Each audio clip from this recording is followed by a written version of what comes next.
चोरों के जो है हित ठगों के बल हैं, जिनके प्रताप से पलते पाप सकल हैं।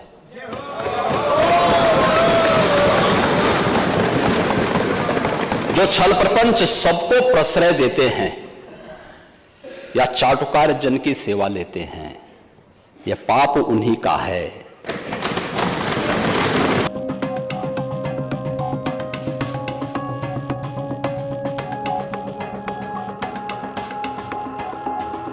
शर्म तो तुम्हें करनी चाहिए जो अपने पाप की सम्मान नहीं कर पाए।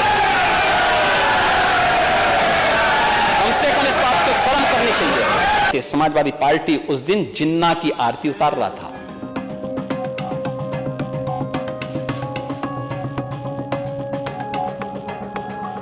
अगर वह ये छक्का मारते ना तो कहते रहे छक्का मार दिया, तो ये ऐसे ही छक्के हैं। क्रिकेट के सिक्सर को, क्रिकेट के छक्के को ये छक्का समझ गए और फिर बोले कि मैं तो वो हूं जो अकेला आया हूं, अकेले ही चला जाता हूं। हमने तो कभी नहीं पढ़ा कि छक्कों की भी शादियां हुआ करती हैं। अब मैं कह रहे थे कि आप अकेले अकेले क्यों कर रहे थे? भाई मैं तो अकेले ही हूं और अकेले ही आया हूं और अकेले ही जाना है। मैं तो अकेले ही जाऊंगा। लेकिन ये कैसे खेलते थे, इसका मैं एक समाचार पत्रों को देख रहा था। मैंने कहा नेता विरोधी दल बहुत बड़े खिलाड़ी होंगे, तो हो सकता हम इनका नाम किसी पुरस्कार के लिए भेज दें। भाई यूपी के किसी खिलाड़ी को मिले तो हमारे लिए तो ये बहुत अच्छी बात होनी चाहिए। हमने अभी तमाम खिलाड़ियों को नौकरी के दिए। अभी याद करिए, हमने एक अभी नायब तहसीलदार बनाया, यादव हुनर का, अच्छा खिलाड़ी है यूपी का। हमने भेदभाव नहीं किया, वो योग्य था।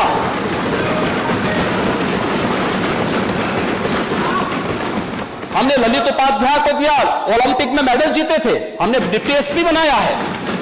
सैकड़ों नौजवानों को जो खेल में हमने उनके लिए नौकरी के द्वार खोले हैं। तो मैंने कहा हो सकता है कि राजीव गांधी खेल रत्न पुरस्कार जो दिया जाता था, जो आज हमारी सरकार ने, डबल इंजन सरकार ने जिसे मेजर ध्यानचंद पुरस्कार के रूप में घोषित किया है, तो यूपी के भी किसी व्यक्ति का नाम डालें। और मैं तो ये मानूंगा कि भाई मेरे पूर्ववर्ती सीएम का नाम अगर उसमें आ जाए तो अच्छी बात होगी। तो मैंने कहा देखो अच्छे खिलाड़ी हैं लगता है। तो देखिए क्या आया था दृश्य। महोदय मैं थोड़ा इसको पढ़ लेता हूं और फिर देखिए उसमें औरों के कोटेशन नहीं है। कोटेशन मैं आपके सामने ही पढ़ूंगा। देखिए इसमें था कि सीएम के आते ही बरसे रन, ठीक है। 12वें ओवर में सीएम का शॉट सीधे कप्तान आलोक रंजन के हाथ में चिपक गया। ये क्रिकेट खेल रहे हैं, पहली बॉल में कैच आउट हो रहे हैं, लेकिन वहां से कह दिया जाता है कि ये तो नो बॉल है। और अगर वह ये छक्का मारते ना तो कहते रहे छक्का मार दिया, तो ये ऐसे ही छक्के हैं। समाजवादी पार्टी उस दिन जिन्ना की आरती उतार रहा था। जब हम राष्ट्र गौरव की बात करते हैं, याद करिए जब हम राष्ट्रीय एकता दिवस, सरदार वल्लभ भाई पटेल जी की पावन जयंती को आदरणीय प्रधानमंत्री जी के आह्वान पर हम लोगों ने राष्ट्रीय गौरव दिवस के रूप में मनाया, राष्ट्रीय एकता दिवस के रूप में मनाया। हम सब उस अभियान के साथ जुड़े थे। तब समाजवादी पार्टी जिन्ना का महिमा मंडन कर रही थी। यानी इनको पता ही नहीं। एक तरफ 31 अक्टूबर की तिथि राष्ट्रीय एकता दिवस के रूप में पूरे देश के अंदर मनाया जा रहा है।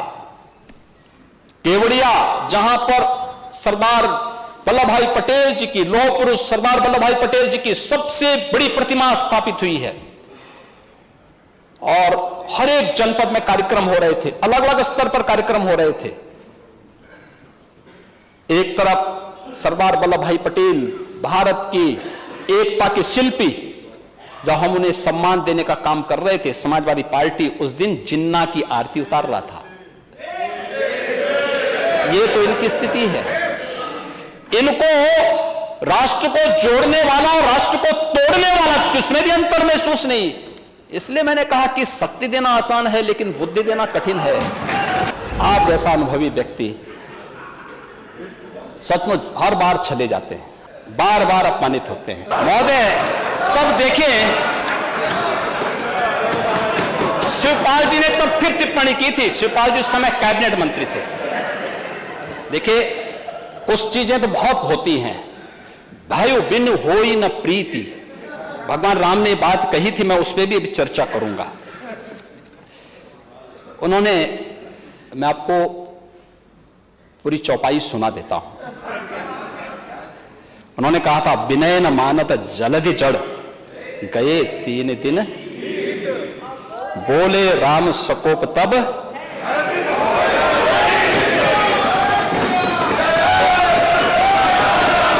इधर के भय से ही सही, इधर के ही भय से सही, लेकिन कम से कम काका श्री को सम्मान मिलना प्रारंभ हो गया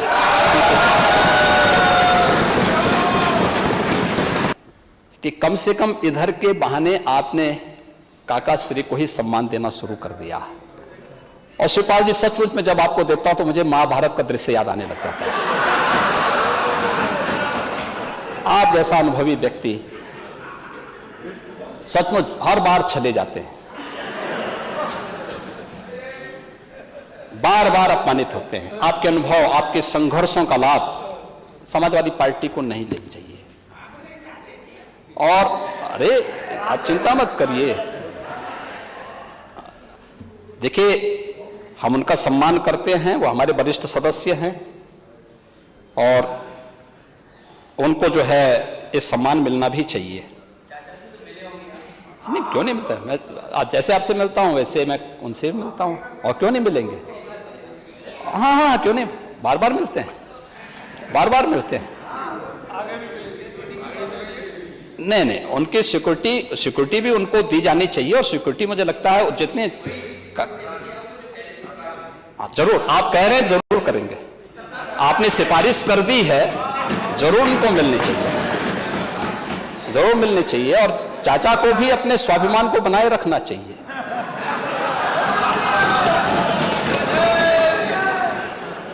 अब चाचा नहीं, चाचा के पूरे समूह को बुला लेंगे, है? लेकिन देखिए, चाचा को रहना अकेले ही है। अगर किसी और के साथ हुआ होता, किसी अन्य मत और मजहब के साथ हुआ होता तो क्या होता? तो उस समय समाजवादी पार्टी ने अपने यहां से फिर एक नया शगुफा छोड़ने का प्रयास किया। और था मध्यकाल के एक बहुत प्रसिद्ध धार्मिक ग्रंथों को लेकर के, श्री रामचरित्र मानस को लेकर के, तुलसीदास जी को लेकर के। महोदय, संत तुलसीदास जी ने जिस कालखंड में रामचरित्र मानस की रचना की थी,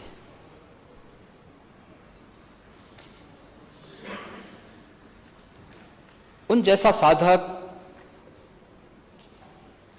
और संत को उस समय की सत्ता का बुलावा आया था। अकबर ने उनको बुलाया था। तुलसीदास जी ने तो एक ही बात उनको कह दी थी कि हम चाकर रघुवीर के पठो लिखो दरबार, तुलसी अब का होई गे नर के मन सबदार। बहुत अच्छा संदेश दे दिया था उन्होंने। और उन्होंने कहा, देखिए, हमारा तो एक ही राजा है, वो राम है। बाकी राम के अलावा मैं किसी को राजा नहीं मानता।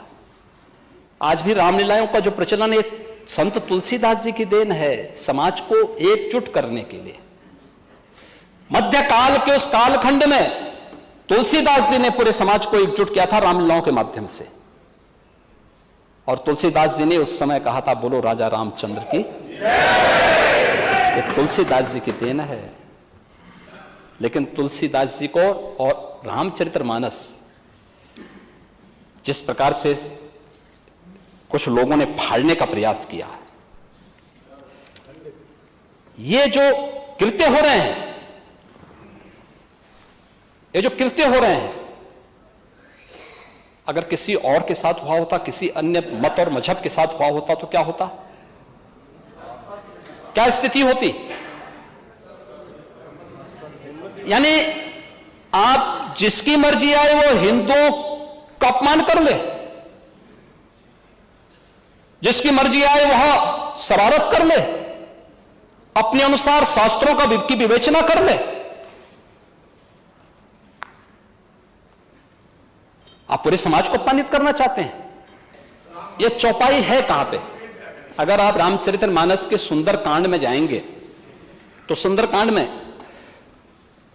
यह प्रसंग तब आता है जब भगवान राम 3 दिन तक समुद्र से लंका में जाने के लिए रास्ता मांगते हैं और रास्ता नहीं मिला। तो पहली चौपाई तो मैंने पहले बता दी थी, जब उन्होंने कहा कि भय बिन होई न प्रीति। और तब जब लक्ष्मण जी धनुष और बाण लेकर के राम जी के पास जाते हैं और भगवान राम को देते हैं और भगवान राम तीर का संधान करके फिर समुद्र को चेतावनी दे करके आगे की कार्रवाई करते हैं, तब समुद्र खड़ा होता है और भगवान राम के सामने फिर कहता है, महोदय ये वही पंक्ति है, प्रभु भल कीन मोई सिक दिन ही मर्यादा पुनि तुम्हारे कीन ही, ढोल गंवार सूत्र पशुरानी सकल ताड़न के अधिकारी। अब ये सीख से है, शिक्षा से है। तो मैंने शुरू में इसी बात को कहा ना, विरासत में नहीं मिलती। मैं समाजवादी पार्टी से ही कहना चाहता हूं कि आखिर आप इसके नाम पर, जिस पर उत्तर प्रदेश को गौरव की अनुभूति होनी चाहिए कि राम की धरती है, कृष्ण की धरती है, गंगा यमुना की धरती है, संगम की धरती है, और उत्तर प्रदेश की धरती पर रामचरितमानस और वाल्मीकि रामायण जैसे पवित्र ग्रंथ रचे गए, जिस उत्तर प्रदेश वासियों को गौरव की अनुभूति होनी चाहिए, आप उस पवित्र ग्रंथ को जला करके क्या देश और दुनिया में रहने वाले 100 करोड़ हिंदुओं को अपमानित करने का काम नहीं कर रहे हैं?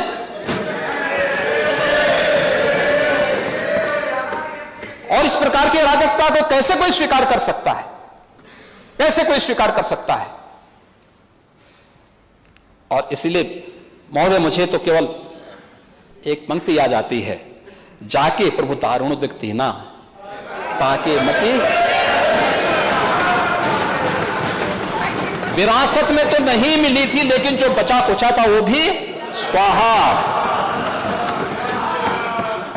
और अटल जी ने इस संबंध में बहुत अच्छी बात कही थी। वह कहा था उन्होंने, हिंदू तनमन हिंदू जीवन, रग रग हिंदू मेरा परिचय। कहते काबा उत्तर प्रदेश में, अरे बाबा बा ना, कुछ नहीं तो हमको है। ये उत्तर प्रदेश की प्रोग्रेस है और महोदय इस प्रोग्रेस से लोग इस प्रोग्रेस में सहभागी नहीं बनना चाहते, इस प्रोग्रेस को प्रोत्साहित करने का हिस्सा नहीं बनना चाहते, इसलिए उस पर टिप्पणी करते हैं, बार बार टिप्पणी करते हैं। और उत्तर प्रदेश को आज भी देश के अंदर उसके परसेप्शन को बिगाड़ने के लिए कोई कोर कसर नहीं छोड़ते, किसी भी स्तर पर, चाहे किसी भी स्तर पर करते हैं। लेकिन मैं कह सकता हूं इस बात को, कहते हैं काबा उत्तर प्रदेश में, अरे बाबा बा ना, कुछ नहीं तो हमको है।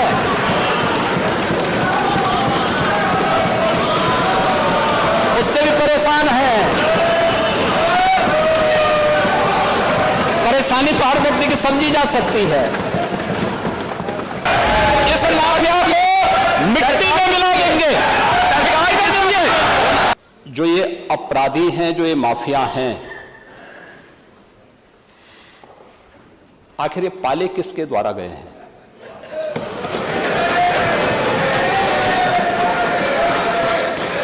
बात जवाब आ जाए। ये जब अभी आपका नाम तो नहीं जिस लिया कि आपने माफिया पाला। के खिलाफ- अभी वो जवाब आ जाए। जिस माफिया के खिलाफ वो जो भी हो, जिसने भी किया, किसी का नाम तो नहीं लिया ना, किसी का नाम ये तो सच नहीं लिया। नहीं कि समाजवादी पार्टी ने उन्हें सांसद बनाया था, ये सच नहीं है। आप अपराधियों को पालेंगे, प्रदेश पार्टी जिस किसी भी पार्टी का रहा हो, बताइए क्या ये अपराधी नहीं था? किस पार्टी का था? किस पार्टी का था? आप सारे अपराधियों को पालेंगे, उनको माल्यार्पण करेंगे और उसके बाद तमाशा बनाते हैं आप लोग। एक तरफ अपराधियों को प्रश्रय देंगे, उन्हें गले का हार बनाएंगे और दूसरी तरफ फिर दोषारोपण भी करेंगे। मैं उन्हीं पे आ रहा हूं, उन्हीं बातों पे चर्चा करने के लिए आ रहा हूं। हमारी पार्टी में आप बताइए किस पार्टी का सदस्य है? क्योंकि बहुजन समाज पार्टी से आपकी दोस्ती है, इसलिए बहुजन समाज पार्टी का नाम नहीं ले रहे आप। हम भी उन्हीं बातों पे कह रहे हैं। क्या यह सच नहीं कि जिस अतीक अहमद के खिलाफ पीड़ित परिवारों ने मुकदमा दर्ज कराया, उसके परिवार के खिलाफ, वह समाजवादी पार्टी के द्वारा पोषित माफिया है और उसकी कमर पर तोड़ने